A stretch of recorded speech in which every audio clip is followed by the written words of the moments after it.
In this experiment, we're going to measure the kinetics of equation of 2-chloro-2-methylpropane, also known as t-butyl chloride. T-butyl chloride reacts with water to make t-butylhydroxide and clean and condition your burette with sodium hydroxide isopropanol water mixture. Record the exact molarity that's written on the bottle in your notebook. After you condition the burette, fill it with the sodium hydroxide isopropanol solution.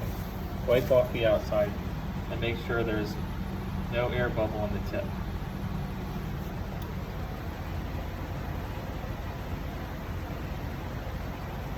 Drain the burette so that the meniscus is right on the 0 mark.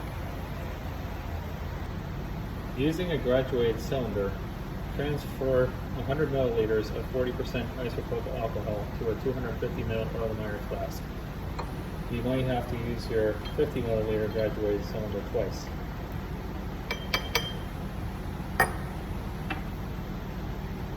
Then add 3 drops of phenolphthalein acid base indicator.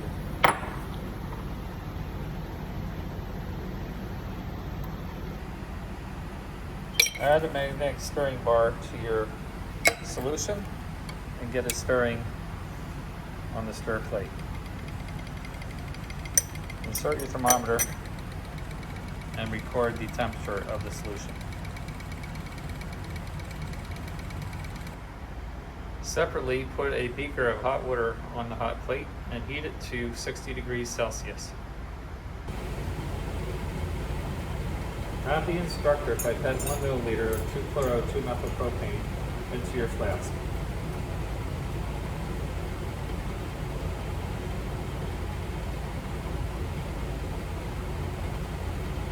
As soon as the instructor adds it to the flask, start your timer.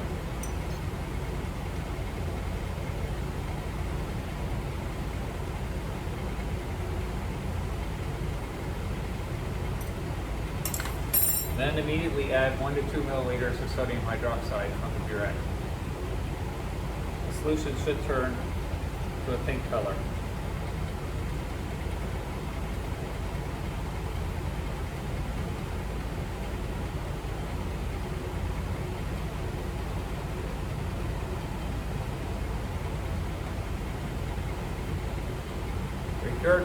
Record the burette reading, and then record the time every time it changes from pink to colorless.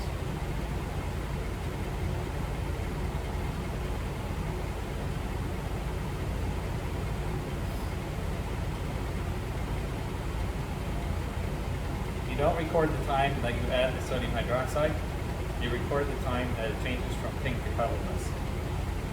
So my first time reading would be right about now. Then you're going to add another 1 to 2 milliliters from the burette into the flask. Again, record the actual burette reading.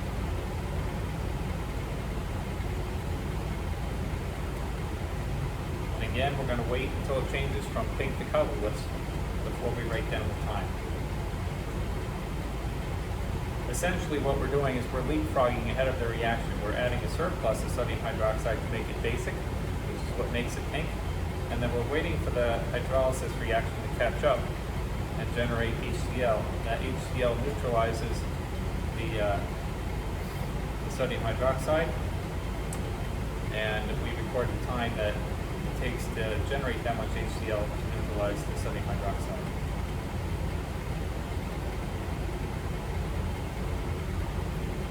You're going to continue this process for about 45 minutes. Always leapfrogging ahead, recording the burette reading, and then waiting for the time that it changes back from pink to colorless. This amount of time is going to vary as the reaction goes on, because the reaction is going to start to slow down as more and more of the reactant is used up. So it'll take longer in between your recordings. As you notice this happening, add less sodium hydroxide for your next addition. And we're getting close here to the color change for my second addition. there it is. So I write down that time. Then I add more hydroxide again, and continue this process. After 45 minutes and after your last titrant has changed from pink to colorless, you can remove the flask from the hot plate, from the stir. Place the flask in the water bath that's at 60 degrees and heat it for 15 minutes. 15 minutes in the hot water bath, you can remove your flask and bring it back out to under the burette. Then you're going to titrate until the first permanent tank.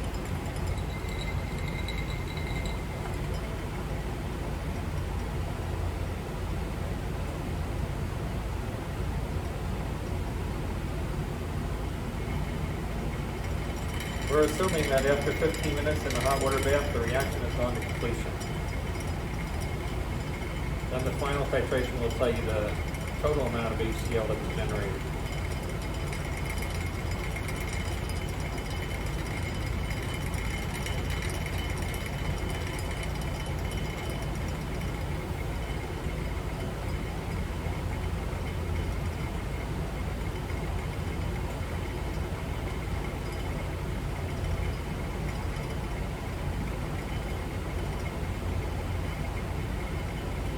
Try to get the exact drop that changes it from colorless to permanent pink.